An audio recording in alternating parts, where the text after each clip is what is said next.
Iowa much more than I trust a bunch of D.C. politicians and bureaucrats who want to run our local elections. So again, folks, this is all about consolidating power, a national power grab to take away the voices from our local elections officials and our state elections officials. So let's focus on the things that matter to our constituencies and less about these D.C. politicians' own wants and desires. Last week I traveled around Florida a little bit, and I did a roundtable with small businesses. Every one of them seeing significant inflation.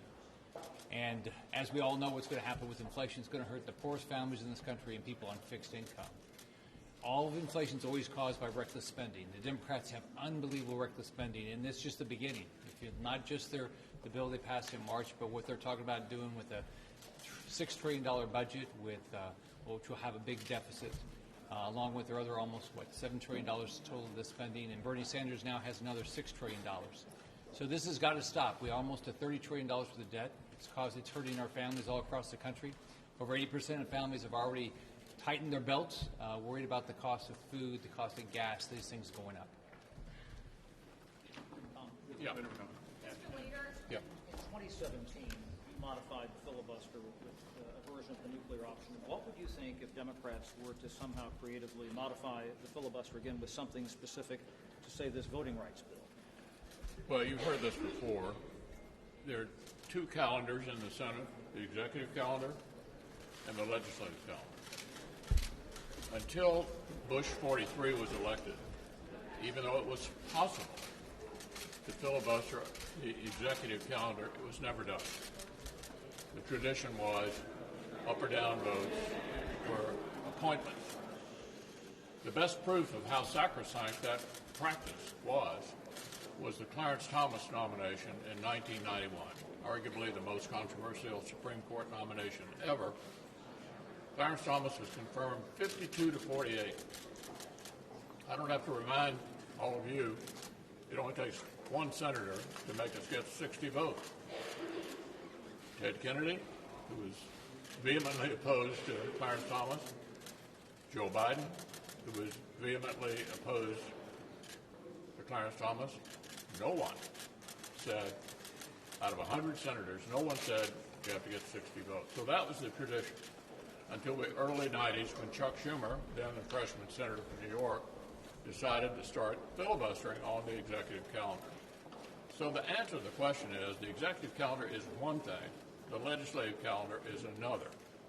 The executive calendar is now 100% back where it was 20 years ago, simple majority. I'm comfortable with that. That used to be the tradition. That's where we are. The legislative calendar is the essence of the Senate, the very essence of the Senate. Change the legislative calendar and you have fundamentally turned the Senate into the House and completely destroyed the institution. So I admire the handful of Democrats left who are in the same position they were a couple of years ago when they were not only using the filibuster but defending the filibuster repeatedly when they were not in the majority.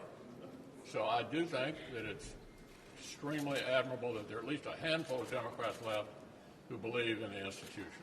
You said that the big lies about states repressing their votes. Are you okay with states like Arizona that's conducting its own audit to throw into question Joe Biden's victory there? I'm okay with the states sorting this sort of stuff out. You know, the most important election in the country is the presidential election. It's not decided in Congress, it's decided in the Electoral College. Those are state-by-state decisions. And so, regardless of what may be happening in some state, there's no rationale for federal intervention. They'll figure it all out. They'll go to court. They'll determine whether or not there's any rational basis for this. That's not unusual in this country. With all due respect to what Senator Thune was saying about people not caring about election issues out in the states, so many states are taking on this issue. Why not allow a vote to get on this bill and offer amendments on something like voter ID, which it does poll extremely well? Why not have that debate on the floor as opposed to shutting it down on the front. Well, as Senator Blunt pointed out, this is not a federal issue. It ought to be left to the states. There's nothing broken around the country. The system upheld very well during intense stress in the latter part of the previous Congress. There's no rational basis for federalizing this election. Therefore, there's no point in having an election in the U.S., a debate in the U.S. Senate about something we ought not to do. Leader McConnell, many of your colleagues have said, many of your colleagues across the aisle have said that they support requiring an ID for people to buy alcohol in states, but they don't answer me, or they refuse to respond when we ask if they would need to require an ID to vote. What do you say to them? Are you talking about photo ID? Yeah, they. Well, I mean, lots of states are going to photo ID because it makes sense to verify that you're having an honest, that the person trying to cast the vote is really who they said they were. And S1 seeks to make that difficult or impossible. Americans think that having basic proof, verification, makes sense, because to the extent that people are voting who aren't entitled to, you're diminishing the vote of someone else. Leader McConnell, you have Thank you. Sorry. No, I'm fine.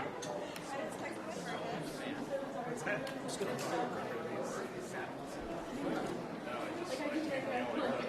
that?